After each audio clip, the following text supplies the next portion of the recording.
Hello, I'm Guelda Redman, and this is the Elevating Women in Business podcast, where we talk to women entrepreneurs and business owners and learn their incredible and unique strategies to finding success.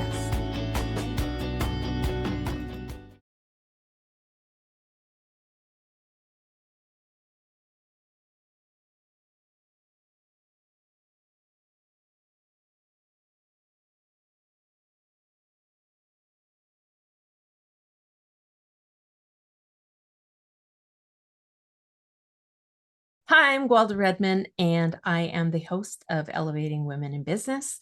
And today my guest is Mary Pichette. Her business is called Ask Pichette Training and Consulting. She does leadership training and consulting and helps companies protect their identity data. Mary, welcome. Thank you so much for joining me.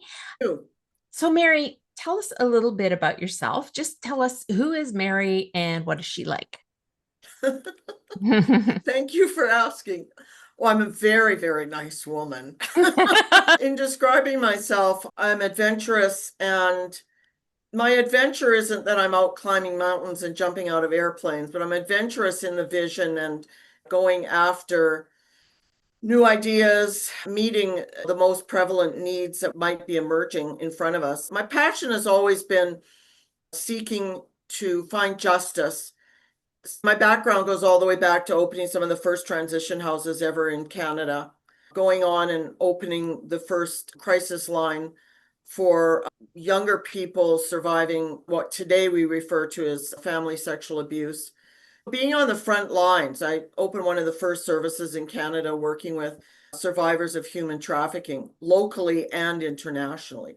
So when I talk about adventure, it's that. And I've had business, private business and nonprofit business with all of those various pursuits, goals, visions. They're all attached to vision. So I've been an agent of change, really working to find solutions in our world as new things emerge, which, today one of our big challenges is theft of identity and that there's no justice there. So that brings me to my most current passion, and that is creating equal access to justice for everyone.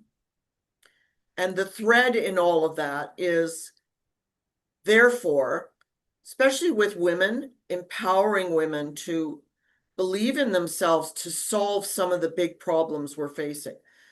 Big, gigantic problems, say human trafficking, but also those problems that go on in our life day to day. Just, can I get up today, get my child to school, being perhaps a single parent, or surviving illness, or looking after elderly parents, or, job loss? Can I make it? And supporting and encouraging each other as we go through, while believing in our ability to make change, grow our businesses, affect and inspire people around us. Your current business with leadership and training and consulting, Yeah. do you find there's probably a lot of people that don't necessarily see themselves as a leader? Oh, They're a leader. So do you help them kind of figure out where their leadership is for them as yes. well? Do they even come to you if they don't see you as a leader? And how do we get people to see someone? Yeah. That's great. I'm working with a group right now of women that, we meet on Thursdays, and what we discover is sometimes women say, I initiated it as leadership development for women in business, in management. And someone will come that had a history of leadership development and sort of is like, well, I want to be a leader again, or other versions of that. Another might be, a woman that's just had, say, very strong corporate leadership responsibilities. Maybe a child was born sick, or there was unexpectedly a divorce. So what I discover in my work around leadership with women is very often, because women, in my experience, always have two areas of leadership. Their work, their business, their management, whatever they connect with, and their homes. Yes. Their leadership may or may not be shared with a partner. And so at the partner level, you're finding co-leadership. if you're on your own with your family, and rarely, if ever, are women raising families, whether in a partnership, an active marriage or not, referred to as leaders. I often have women coming in, we're working together around leadership in business, and it comes up, well, is leadership in the family? There's a Mhm. tremendous amount of crossover. Yes, how you lead your children at 5, 10, or 15 is going to be different than how you're leading your staff. But is it? That's one of the questions I ask, is because my discovery is, as women, we so undervalue the contributions we're making as leaders. So I need to say, so what is a leader? And Mhm. in answering that and providing training and consulting on that, what is a leader? Well, a leader is someone, in my definition, gathered through the research and study and training I've done for myself. But first of all, a woman that can influence. Now, you may not influence from the stage, you may be influencing from the back of the room. And one of the things I believe about leadership is the strongest, most effective leaders are followers. Another way to say that would be the strongest effective leaders are listeners. So those are two very important skills that we need to develop within ourselves. So what is a leader? An effective follower, a good listener. The other part that I find in what is a good leader or what is an effective leader is, yes, I need to be able to inspire people, but the inspiration in others' lives will come from believing in myself. So I would say of leadership, believe in yourself. And in that, bring to your leadership the heart of servanthood. That's Mhm. a scary word for many people that is not often linked around servant leadership. But my passion around that is I lead most effectively to those that I can serve effectively. And in the empowerment of women, we're always serving, but often to Mhm. the detriment of ourselves. We put ourselves second or third or 10th. And I don't see my leadership, I don't value it, therefore I'm not strengthening. So just sort of in an overall context, those are some of the key factors to me that are about leadership. Empower, a very key word, empower. Create power from within myself to influence others by believing in my own strengths, believing in my own dreams, and then living the experience of following my dreams, no matter what people say about me. Yeah, that's amazing. I think there's a lot of misunderstanding around the word Yeah. leadership in a lot of instances. So it's really good that you're able to articulate that and be able to help women see how they are leaders, where they're leaders, how it's important. And, we're leading ourselves too. Yes. So it's very important to understand exactly what it is. It's not just about managing, it's about being influential. And that's awesome. So, Mary, do you have a niche group of people that you like to work with? Yes. In answering that, I'm reflecting on where my service has been most effective, say in the last 5 years. And I find myself working most effectively with women who are in business. They've realized, wait a minute, I'm treating my business like a hobby. Often there's an event or something that triggers them to have to make more money. And at that point, they step out in their business in a bigger way and they're saying, now what? And so my work is encouraging women in business to think differently about their business. I don't even mean disrespect when I say a hobby, but for many, many people in business, it started off the side of their desk or the Mhm. side of the kitchen table. And that was great before the event, whatever it was that caused the need to go after income. So a very recent one for all of us that could identify with was 2020, the pandemic, March 15th, March 18th. We're going like, oh, now what? Yeah. Right? Now, it Yeah. doesn't take a pandemic. It may take a divorce. The other thing that people are facing today is being laid off and being laid off at 55 60, 62, in eras when it's sort of like, good, I'm on the downward slide. I'm on the slope to release myself. And then, oops, now I don't have a job. Yeah. That wasn't the plan. So the events are varied. And then it's like whatever you're doing off the side of your desk, side of your kitchen table, or part-time evenings is like, oh, now what? And mine is to say, okay, first of all, put on your business hat.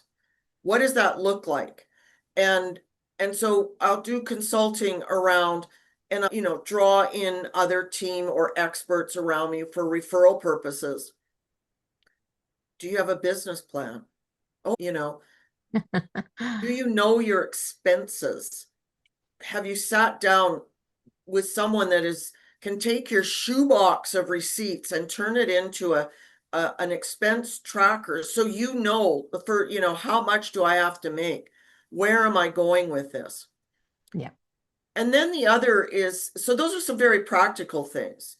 I do a lot around ensuring that people have protected their liability, ensuring that they have, a lawyer on call, as it were, because it says I'm serious about what I'm doing. And then the other area is, which is quite separate and yet necessary, the vision, the passion. And those can be very seasonal. I might have been very passionate about scrapbooking, for example, in my 40s and, or 30s and 40s. My kids were young, and I've always done it as a hobby. And now I'm going to sell scrapbooking materials, or I'm going to, and it's like, what? Yes, well, but it's not really my passion as a business.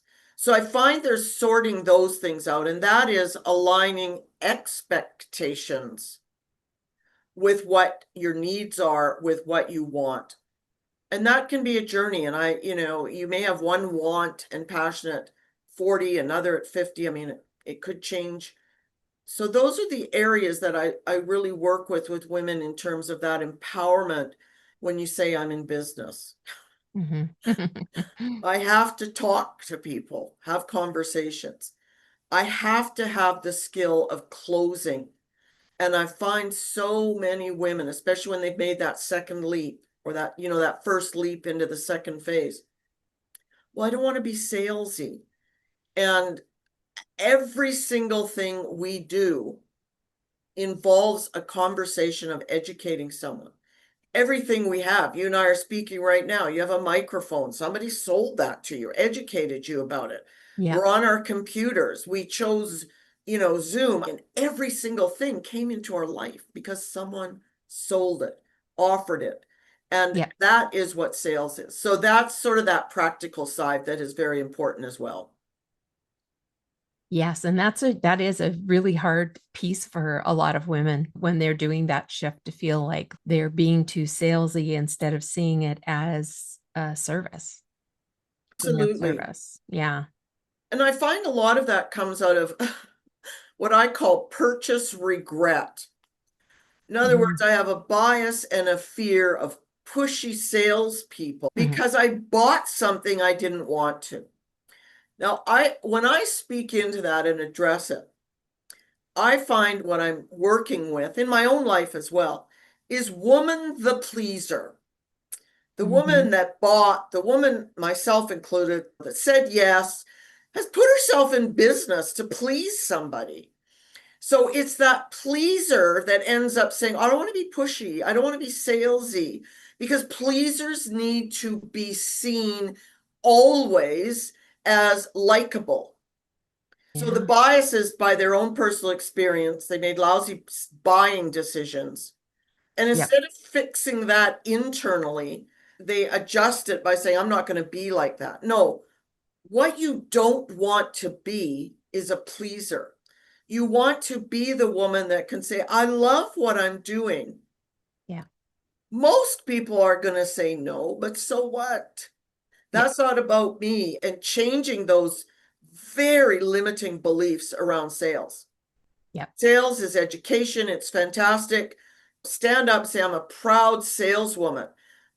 I'm not a fan of brushing it over and making it sound different and coloring it in pink and red or whatever color blue in order to not be salesy. No, value, embrace that you have something you're passionate about, you want to share it with Mm, the world, and you want the world to buy. You want the world to use it. You want the world to access it. So yeah. this is an area that I think is very important in women strengthening their business skills. But so is sales. It's hard though. It's like, oh, we take it so to heart, right? But it's And it's true. an Yeah. ongoing journey constantly, whatever Yeah. the fears are.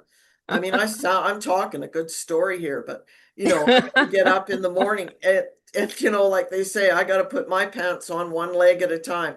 I can have great days and then suddenly just be paralyzed. And I don't, I no longer go, what's happening? Why? It's just, okay, kiddo, something stopped you. It's old information, old news. Just let's go for no. Go for Yeah. no. So, what strategies do you use for yourself? I mean, in order to be successful, you Yeah. have to get on the phone or you have to be Yeah. connecting with people. So, what strategies do you use, even yourself, or do you suggest to others that would just help them do that? I was sitting down at the desk and I know I need to talk to X number of people today, but I am terrified to do it. What strategy can I use to make myself do it? Yeah. So I study this quite a bit. It's a great question because of what we spoke of previously, our fears and being pleasers and nurturers as women. Right now, my strategy is that, and it's not just now, it's what's really working for me and shifted a lot. There's a book written by Richard Fenton, and it's Mm, called Go for No. So there's the book. Now you're asking me, what do I do? Now, the book's been around for a long time.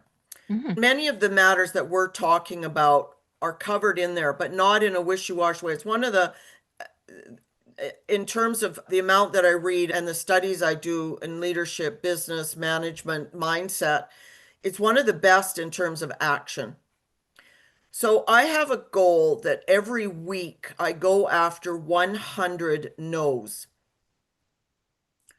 And I have a worksheet in front of me, just, a piece of paper with squares on it, 1, 2, 3, 4, 5. And as I get a no, I just cross it off. How does this affect me? Well, first of all, I'm not looking to please anybody. mm, I'm looking to look after myself. I have nothing attached to the no except for the goal of getting to 100. And I have just found that, and I got to get those calls done. I'm not, when I come to my desk and I'm like, oh, I got to call these six piss, I got to find an insurance person. I'm looking for the yes. And it's so easy to get discouraged. And if I'm dealing with limited beliefs or a strong need to please, I stumble before I even start. When I got my sheet in front of me, I'm like, okay, like I did this morning, it's Thursday. Now I have 22 excellent no's this week, mhm. and it's Thursday. And so, what that's going to do is like move me right through to get to the 100. Now, and so it just takes everything, all the power out of that. The other thing it does for me that I think is really important for us in business is when I'm shooting for no, here's what happens, and I'm going to say for 100, or, for many listeners that maybe haven't been practicing all of this, set a goal of 10 a week, or, if you work 5 days a week, set the goal that you will achieve. So again, Mm, in answer to what you did, it's taken me, 10 years to learn, set a goal you will achieve. It's got to be a little higher, but not so low. So I want to encourage listeners to go set the goal you want. Don't take mine 100 as what you should be doing. But here's what else happens. In business, I get a yes. I stop. And yes, you should congratulate and be proud. So I have a minimum every month in terms of what I need to achieve financially and in seeking that. And I achieve that. And it's the 15th of the month. Yay, Mary, well done. Good for you. And I stop because I got my yeses oh, wow. and I lose the momentum for the rest of the month. I see that around me all the time. Oh, Yeah. as if it's, oh, I got 3 appointments. I'm so excited. I'm great. Mhm. Be excited, but then it stops. And by going for no, I can look at that a middle of month. I've achieved my financial objective for, say, for the month. But Yeah. when I look at my no's, oh dear, on my list. Oh, I still have 32 no's to get. And that keeps me going. So this Okay. has significantly changed how, like, how I'm doing business. I'm just there to get the no.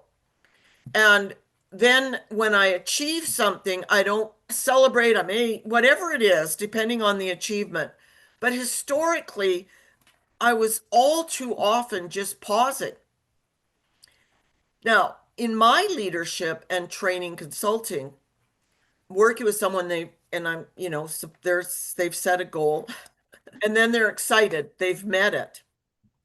And again, oh, I'm so pleased. It's only the 20th of the month. And I got there, I did it.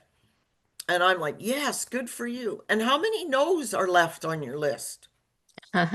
Well, can't you be excited for me for 2 minutes? I'll give you 2 more minutes of excitement. How many no's are on your list? The next day, inevitably, because, well, I just wanted to celebrate. Often connected to that celebration, deservedly, is stopping. The next day, they're like, it often takes a couple of times of this, is, yeah, I'm excited, but I'm keeping on going. And so then my goals start to grow. That Oh, minimum yes. that I was reaching by the 15th or 20th, and I would pause and then I would get going again. And that minimum seemed really good. But once I'm going for no's, I achieve that, say, by the 15th or 20th of the month. But I'm going for no's. I started to hit my 30th and 40th no for the month, and I've done better.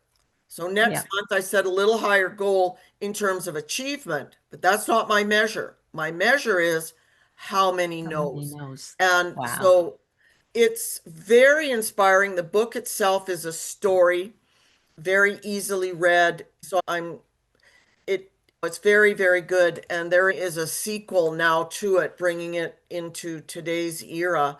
Again, very inspiring for everyone. Wow. Yeah. That's So a great strategy. Yeah, I can see that happening where if you feel like you've met your goal, then you just kind of coast instead of still pushing on for the next. And then we wonder why our business isn't growing. yeah, and business needs momentum. And in today's world with so much uncertainty, and I find again, I ask people 2 questions currently in consulting with business owners. We're looking at, go back 2 or 3 months, but it's still very relevant today. How is your business responding? Are you set up for Buy Canadian? Mm, And what's going to happen with that? How are you? So especially in the product area. And all yeah. too often back in January and February, or even the late spring, the answers I was getting, well, it's not really going to affect me. And I'm like, well, it probably is. So by going for no, I keep going, I build momentum. Then I say, how's it being affected? Well, you know what? I'm starting to hear different things from my clients, my customers, or I'm having to do 50 no's instead of 40 to get, where I need to be. It Mhm. opens up the possibilities of different kinds of thinking and that. With all of the uncertainty, by staying in momentum, it opens up the doors for better problem solving. And then I'm not so afraid because fear causes, in my experience, causes scarcity, which causes me to close up and I lose my creative juices. Yeah, that's brilliant. So, Mary, we are in a networking group that I founded, and I want to talk a little bit about networking and how that Yes. is important in your business. How does it impact your growth, or Yeah. has it? And what advice would you give someone who's maybe never gone networking before and what they should be preparing for and expect? Yes. In 2024, I made the decision to very conscientiously do more networking. I ran a lot of events. And when you're leading and hosting events, two things were happening for me, and this plays into networking. I didn't get around to inviting because I was busy organizing and encouraging others to invite, but losing sight of my own business. So that was one of the things that came. The second was as I built, helping others to invite, helping others to reach out, my energy ended up sort of being spread out. So 2024, I thought, okay, it's all well and good, do events, but you've got to go networking. Mm-hmm. And I started going everywhere. Now, so for your listeners in terms of networking, when you start, if you're not used to it and you're new, then yeah, go very local and take a friend. I Mm-hmm. do, and to this day, I do my best to bring a friend. That Right. friend doesn't even necessarily have to be in business. You just don't know who they know. So, networking events started to work for me. One, I was there and present and meeting people. And I always do my best to bring a friend. Go local, stay close, because then you'll get there. Now, once you're at the networking, I find that I've had to strengthen my own introduction. All the networking events I go to or clubs that I belong to allow me time to introduce myself.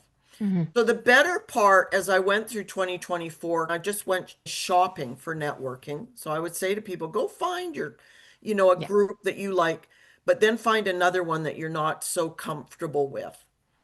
And then prepare a little something to say. How do I do that? I've said, well, just bring a word, bring your favorite word. I said, what I've discovered in networking is people want to know you, not your resume. And so I would encourage everyone that's new to networking, don't be afraid thinking, well, I don't know people or I'm just getting started. No, you don't come there big and fancy. You come with who you are. And there's some tools that you can use with that. Like I said, my word of the day is this. Have Yeah. those things ready to talk about. I talked about it a little earlier about being a serving leader. Mm-hmm. So I go into my networking groups to find someone that I can help. So I was, and not, I'm not a hero. I just, what goes around comes around. So, like, I was in a meeting, a networking event yesterday evening, and a gal is just getting her law firm up and going, and she happens to be a family lawyer. Earlier in the day, I was with someone needing a family lawyer, and I'm offering this story to encourage the listeners. So I literally, under the table texted, do you need a family lawyer? And they got back to me and said yes. Before I left that networking, I was able to connect the family lawyer. She's just opening her own law firm and that to my friend. I Mm-hmm. always bring some information with me, but that information is when, yes, I'd love to talk more with you, man. I'll just offer you a little bit of information at this time. Would you like it? And then may I call you? Simply go to find out who you can help. And they may say, I want to connect. And what's important about it is us connecting each other to our resources. Tell us a little bit about yourself, even if it's your favorite word or recipe, and then listen for everyone in that room. Who is the person I'm going to serve, today? Yeah. I love that. I think that a lot of people who have never really been to networking kind of have the assumption that they're coming to sell. And it's couldn't be farther from the truth. It's Yeah. exactly what you're saying. You're introducing yourself, you're making relationships, building relationships, because those relationships are going to help you grow your network. You can do referrals for people that in your network that need a different service, or you can connect those people that just need each other. Maybe they're not in the same business, they're not going to purchase from each other, but maybe they can mentor each other in some way. Like there's so many different ways that you can help, and it comes back to you. So if you go with that sense of just wanting to make connections, you never know what'll come from it. You never know. So that's really cool. In business, if I walk into a room with 10 women, every one of them, myself included, knows 250 people that are connected to business. So Right. I go in there, it's 10 people in the room, including myself. That's 2,500 connections. Yeah. If we're coming to serve each other, who knows where that's, because the other thing that comes up is people go when they're going to serve themselves. I've talked to everybody in the room, I've had coffee, nobody's bought anything. I'm going to quit. Yeah. And I'm like, well, you've maybe gone through, because they were going through 10. What about the other 2,490? And that's where, for me, the relationship building comes. It's a networking to help each other grow in Mm. business. So, Mary, for our last question, I just want to give you a chance. If you have anything, any bit of advice or something that you would give, there's this woman that's listening to the podcast right now, and she's kind of thinking about getting into business. She needs to do something, and she's wondering, do I go back to the corporate 9 to 5 or do I do something on my own?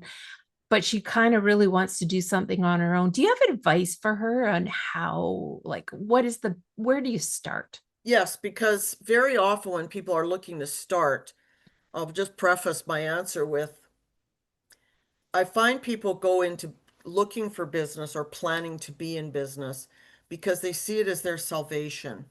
And there's a phrase in business which is inspect what you expect. So for those that are listening and are coming around to, I don't know, I'm just getting started, I think I'm going to quit. The other is, I really need to add some income and I just can't stay at this job. The third would be you've been at your job for 30 years and it's just causing you to have bile every morning. So any one of those is let's get started, to create Yeah. an individual income.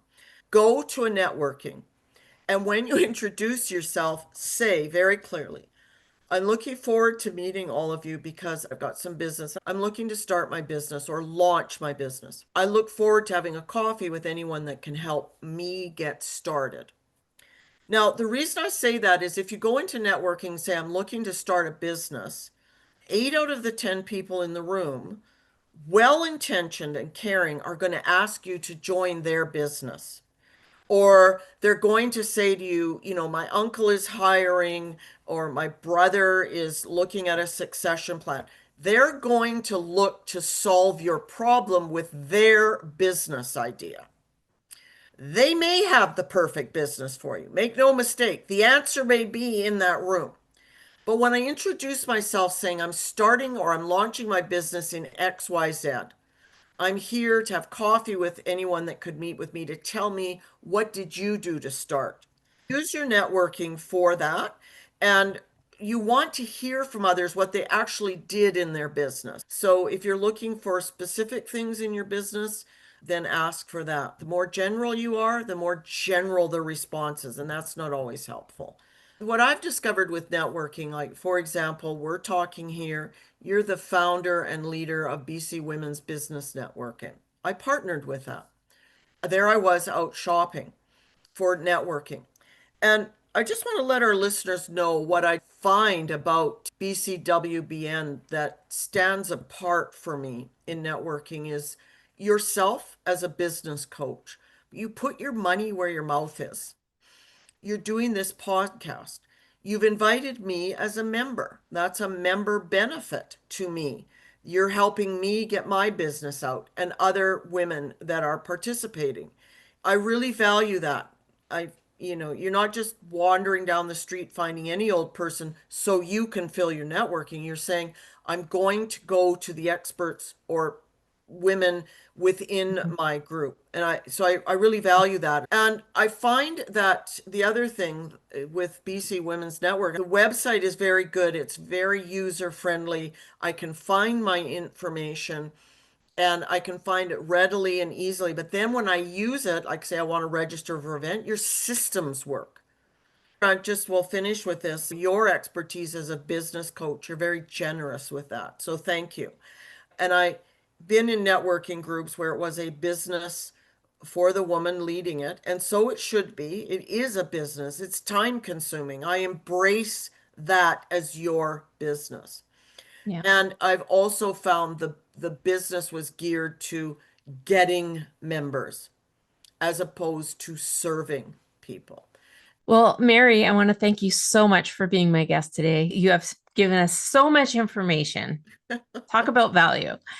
Thank you so much for joining me. And to our listeners, thanks for joining us as well. Please subscribe. This is what this podcast is about, is just elevating our guests, but also them sharing valuable information for anybody that's thinking about getting into business. So Yes. that's what we're all about. So thank you so much. Have an awesome day and hope to see you again. Thank you. Thank you for joining us, and check the notes for information about our guest.